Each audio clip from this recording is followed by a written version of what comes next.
Hey, this is Russ. It's been almost 5 months since my knee replacement.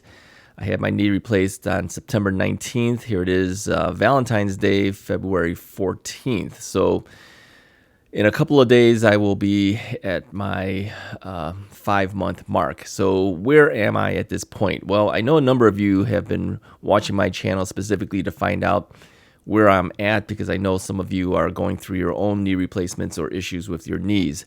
So I just wanted to give you a quick update where we're at. I still have some issues right where the scar is. I still feel little tingling sensations there.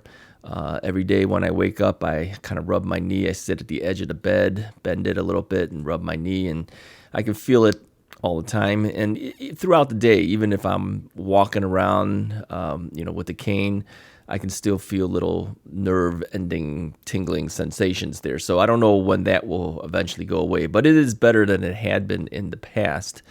My extension is still pretty bad.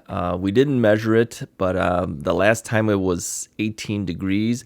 It really should be closer to zero, but I'm able to walk, not perfectly straight with my leg, but it's better than not being able to walk. So as far as my flexion, after the physical therapist has been pushing my leg and getting me ready, kind of warming my leg up a little bit, I can still pull back at about 110 degrees. So that is a good thing. And we hit as high as 124 degrees, and that was just a couple days ago. Now, I have physical therapy today at 10 a.m. No, actually at 11 a.m. And I'm hoping I can get back to the 124, but I think the 124 gives me the hope that I will always break at least 120 at this point. So that's a good thing. Now, under the manual knee manipulations under anesthesia, I was able to get 130 degrees. I'll show a photo up here again so you can see what that looks like. So really, 124 is only 6 degrees off from what the doctor was able to do in the operating room. So glad for that. We were actually very surprised I got that far. And again, this is under a lot of pain and screaming. I did ask my physical therapist if I was the loudest screamer, and he said, well, if you're not the loudest, you're one of the loudest at this point. But we feel that letting that out is important because that's what gives me the strength to let him push harder. So he's grunting as he's pushing. He's giving me all of his strength as he's pushing in, and I'm screaming back. So we are an interesting pair, that's for sure. I wanted to clear up a couple other things too. I had said in the past that I thought that manipulation under anesthesia was a problem for my leg afterwards because I thought the nerve block was the thing that was causing my pain on my upper thigh area. I thought more about it, and I felt it really may not have been the anesthesia and the nerve block. I think really it's because the doctor pushes so hard, he kind of strains out your muscles, and that's why the muscles hurt for about a week. So I just wanted to make that point and get that cleared up. I don't think it was the nerve block. I think more about it. I think it's the doctor working on it because they really push your knee. From what I've read, they push it fast and hard. That's how they're able to get that thing to bend. So we hit 130. I'm at 124. That's not too bad. It's only 6 degrees off from what he got in the operating room. So we'll see if we can continue that today. I'm still walking with a cane. When I've been bending my leg, like right now I'm sitting on this chair, it's bent at least 90 degrees right now. If I got up right away, it takes a while before I can start walking because my leg doesn't move very quickly. My knee hurts throughout that time when I stand up again. It almost needs a little bit of recovery time. And even then, my leg strength is not there, and so I'm not walking very well still, and I think that's going to take a long, long time. So even after they can get the amount of flexion that they prefer to me to get, I don't think I'll be walking anytime quickly. So that's still there. I still have a problem getting in and out of a car. I don't bend my left leg getting in. It's still pretty straight when I'm coming in, so I have to actually kind of hike myself into the car with the door open. The doors don't open fully. You've got another car in your way, or the side of the garage is in the way when the door opens. So the door is only partially open. So I can't bend my knee to the point where I can just kind of get in there. So I actually use my right leg to kind of push off the side of the edge of the of the floorboards, and then I hike myself up, and then I can pull my leg in. So it's not an easy task. I can still drive, no issue there, but getting in and out of the vehicle still is a problem for me. I'm checking my notes too. It's right below me, so I'm just gonna make sure I don't miss anything here.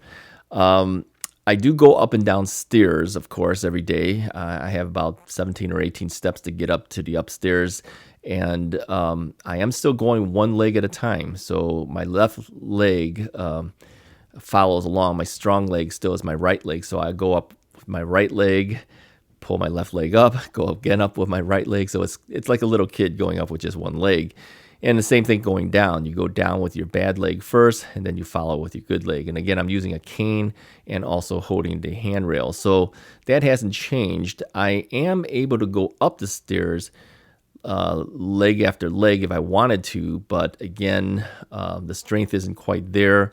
It's a little scary. If something were to go wrong, I'd be tumbling down the stairs. So I still go up one by one. The swelling is down on my knee. It's pretty obvious at this point, but the swelling is still there. So interestingly, I was at physical therapy a week or so ago, and a couple of ladies, I'm going to guess they are in their mid to upper 70s. I always wear shorts when I'm at physical therapy so they can easily measure and things. And so they're looking at my knee, and they said, "Wow, your scar looks pretty good." I go, "Well, you can still see the scar. It's not like it's gone away." And so then they started showing me their knees, which was interesting. So we're kind of comparing scars. It reminded me so much of the movie Jaws. I don't know if you remember that, where the two guys are comparing battle wounds. And we find that, the upper part of our scars don't look so bad, but the bottom part, as you get, closer to the patella, the kneecap, kind of have a little waviness to it. So we all three had that. And so we thought, well, maybe that's just the way it's going to be. It doesn't look as good down there, but the top part looks better. We don't know why that is. I think that pretty much covers us. The knee is still stiff. When I wake up, it's still stiff in the morning, but I can get it to bend relatively quickly. It's not like it used to be. I'd wake up and I'd be lucky to get 45 degrees. I can do 90 degrees pretty much right off the bat, and but it does take a little bit of time for that stiffness to go away over the day. As soon as I come down the stairs, the first thing I do is I put my bad leg on one of the steps and I bend forward on it.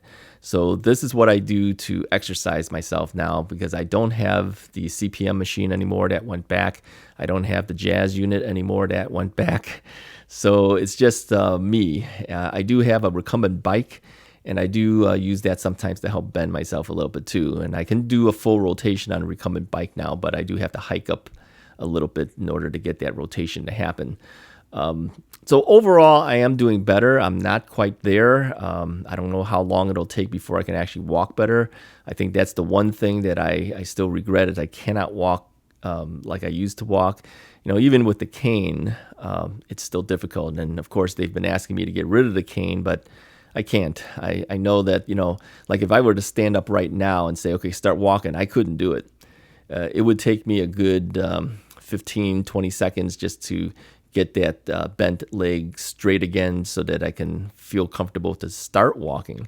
So really, if any emergency were to happen and I needed to get out of here real fast, it ain't going to happen. It's going to take me a while. And so those are the things that I still struggle with. Anyways, I just wanted to give you this quick update, let you know. And again, none of my updates are quick. We're already several minutes in, but it was time to give you an update. So there it is. Anyways, if you like the video, hit the like button, hit the subscribe button, and definitely hit the bell icon, because that'll tell you when new videos from me come out. I'm going to try to do these updates maybe once every 2 weeks. I have been doing regular videos already. The latest ones have been about my forensic work in the past. So if you have any interesting crime scene things, take a look at those videos. We have several of them up there already, and we'll continue with a few more of those. And then the channel will, of course, continue to evolve. Share this with your friends. I do need some additional subscribers. I am coming up to the 1 year mark, and so it's important for me to get more subscribers in order to get things moving here. Anyways, I appreciate it, and I'll talk to you guys next time.